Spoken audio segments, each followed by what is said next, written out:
सबको नमस्कार। पिछला एक हफ़्ता अपने दिल्ली वालों के लिए उसके पहले वाले एक हफ़्ते से थोड़ा बेहतर था। पिछले एक हफ़्ते में उसके पहले वाले एक हफ़्ते से कम केस आए, कम लोगों की मृत्यु हुई और काफ़ी लोग ठीक होकर अपने घर गए हैं। मैं आपके सामने कुछ डेटा रखना चाहूँगा। कोरोना जब से शुरू हुआ, 7वें हफ्ते में, पिछले हफ्ते में 7वें हफ्ते में 850 केस आए थे। एक बार तो हम घबरा गए थे। मैंने आप लोगों के सबके सामने आके कहा था कि बहुत तेज़ी से फैल रहा है। 850 नए केस आए थे 7वें हफ्ते में, और पिछले हफ्ते 8वें हफ्ते में 622 केस आए हैं, थोड़े कम हुए। दुनिया भर में देखा गया कि एक बार कोरोना बढ़ना चालू करता है तो इतनी तेज़ी से बढ़ता है कि हफ्ता दर हफ्ता फिर वो डबल, चौगुना, 8 गुना, 16 गुना बढ़ता जाता है। फिर वो डबल पे डबल होता जाता है। लोग कहते हैं 4 दिन में डबल हुआ, 8 दिन में डबल हुआ, लेकिन 7वें हफ्ते में पिछले हफ्ते में 850 केस आए थे और पिछले हफ्ते 622 नए केस आए थे। 7वें हफ्ते में 21 लोगों की मौत हुई थी, पिछले हफ्ते में 9 लोगों की मौत हुई थी। हमारा मकसद है एक भी व्यक्ति की मौत नहीं होनी चाहिए। थोड़ी कम हुई थी। पिछले से पिछले हफ्ते 21 लोगों की मौत, पिछले हफ्ते 9 लोगों की मौत हुई थी। पिछले से पिछले हफ्ते 7वें हफ्ते में 260 लोग ठीक होके गए थे। अस्पतालों से 260 लोग ठीक होकर अपने घर गए थे।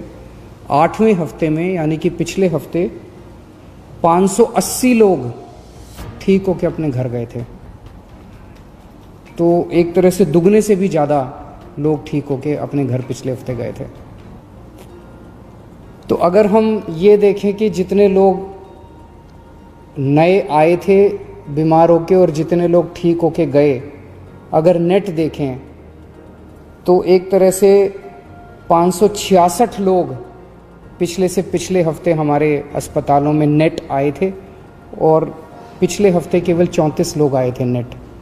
तो एक तरह से पिछला हफ्ता अच्छा रहा। हम सब लोगों ने, आप सब लोगों ने बड़ी कठिनाई के साथ ये जो लॉकडाउन है इसका पालन आप लोग कर रहे हैं, और अगर हम इसी तरह से पालन करते रहें तो मुझे उम्मीद है इस महामारी से हम लोग निजात पा सकते हैं।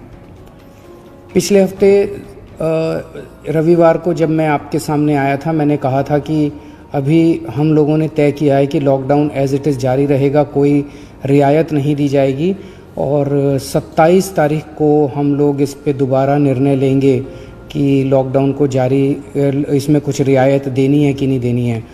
तो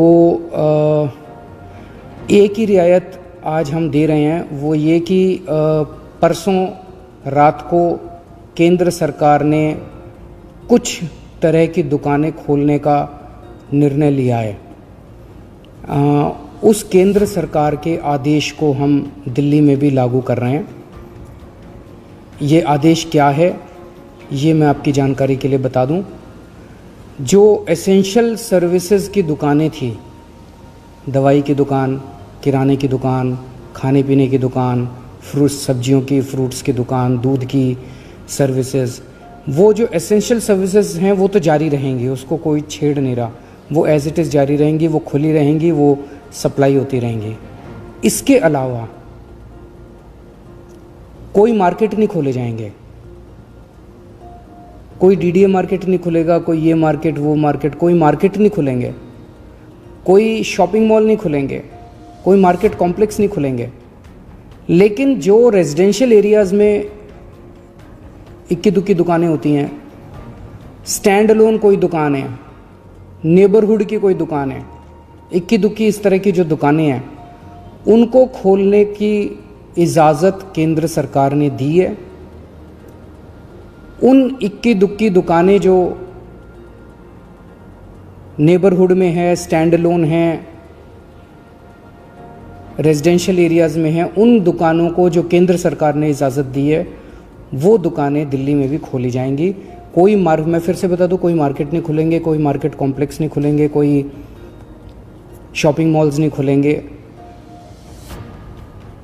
लेकिन कंटेनमेंट एरिया में वो भी नहीं खुलेगी। जो इक्की दुक्की दुकानें मैं बात कर रहा हूँ, कंटेनमेंट एरिया वो एरिया है जहाँ पे हम लोगों ने सख्ती की हुई है, सील किया हुआ उन एरियाज़ को जहाँ पे कोरोना के ज़्यादा केसेस निकल के आ रहे हैं। उन एरियाज़ में किसी भी किस्म की दुकान को खोलने की कोई इजाज़त नहीं रहेगी।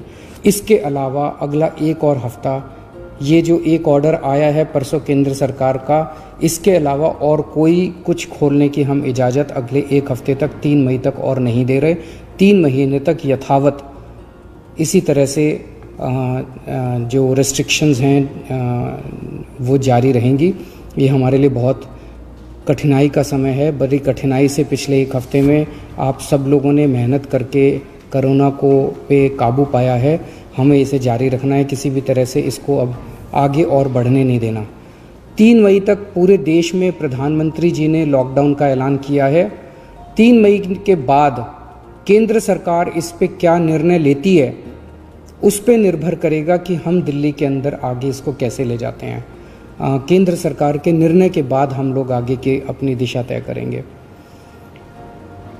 एक अच्छी खबर है, कल मैंने बताया था आप लोगों को, प्लाज्मा से अच्छे नतीजे आ रहे हैं। प्लाज्मा के जो अभी तक ट्रायल्स किए गए उसके अच्छे नतीजे आ रहे हैं।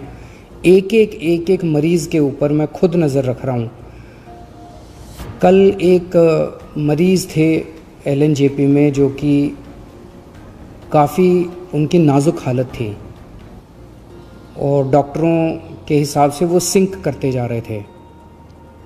उनको प्लाज्मा दिया गया और उनकी तबीयत में काफ़ी अच्छा सुधार हुआ है। आज सुबह तक काफ़ी सुधार हुआ है उनकी तबीयत में। मैं डिटेल्स में नहीं जाऊंगा, डिटेल्स में जाना सही नहीं है, लेकिन उसको देख के हमारा उत्साह बढ़ा है इस प्लाज्मा थेरेपी को लेके कि इतने सीरियस मरीज भी ठीक हो सकते हैं इनसे। मैं उम्मीद करता हूं कि वो पूरी तरह से स्वस्थ होकर अपने घर जाएंगे। अभी तो ICU में ही हैं और मैं एक हमारी कोशिश है कि कोई भी मरीज़ प्लाज्मा का, उसकी मौत नहीं होनी चाहिए। किसी की भी मौत होती है तो बहुत दुख होता है। हमारे डॉक्टर्स, सभी अस्पतालों के डॉक्टर्स, नर्सेज पूरी कोशिश करते हैं उन लोगों को बचाने की, एक जान बचाने की पूरी कोशिश करते हैं। हमारी कोशिश है कि किसी भी व्यक्ति की मौत नहीं होनी चाहिए। एक व्यक्ति से मैं पर्सनली उसकी खबर रख रहा हूँ, एक मरीज़ की खबर रख रहा हूँ। जो मरीज़ ठीक होके जा रहे हैं उन मरीजों को हम कह रहे हैं कि प्लाज्मा डोनेट करो। एक मरीज़ से मैं भी बात कर रहा हूँ, मेरी टीम भी बात कर रही है और उन्हें प्रोत्साहन देते हैं कि आप डोनेट कीजिए। मुझे बहुत खुशी है कि सब लोग आगे आके दूसरों की जान बचाना चाहते हैं। हर धर्म के लोग, चाहे वो किसी भी धर्म के हो, किसी भी जात के हों, सब लोगों के मन में एक जज्बा है कि मेरी जान बची, अब मैं किस तरह से दूसरों की जान बचा सकता हूँ। मेरे मन में एक विचार आ रहा था, मैं सोच रहा था कि कल को, अब जब मैं पिछले कुछ दिनों से लोगों को ब्लड डोनेट करने के लिए, प्लाज्मा डोनेट करने के लिए इतना हम लोग उनको प्रोत्साहित कर रहे हैं, तो मेरे मन में एक विचार आ रहा था कि कल को कोई पेशेंट, मान लीजिए हिंदू है और बहुत सीरियस है, हो सकता है उसको मुसलमान का प्लाज्मा उसकी जान बचाए। मान लीजिए कोई पेशेंट मुसलमान है, बहुत सीरियस है, हो सकता है किसी हिंदू का प्लाज्मा, हिंदू के शरीर का प्लाज्मा उसकी जान बचाए। भगवान ने जब धरती बनाई थी तो उसने तो इंसान बनाए थे। हर इंसान की 2 आँखें हैं, एक जैसा शरीर है, लाल रंग का खून है, उसी किस्म का प्लाज्मा है। भगवान ने तो हमारे बीच में कोई दीवार पैदा नहीं की। भगवान ने तो किसी किस्म के ये धर्म वो धर्म हमारे बीच में किसी किस्म की खाई पैदा नहीं की। ये तो सब हम ही लोगों ने की हुई है। कोरोना होता है तो सबको होता है ना। कोरोना तो हिंदू को भी होता है, कोरोना तो मुसलमान को भी होता है।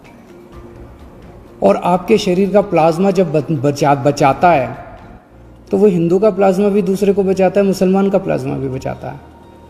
हिंदू का प्लाज्मा मुसलमान को भी बचाता है, मुसलमान का प्लाज्मा हिंदू को भी बचाता है। तो फिर ये दीवारें हम लोगों ने आपस में क्यों पैदा की हुई हैं?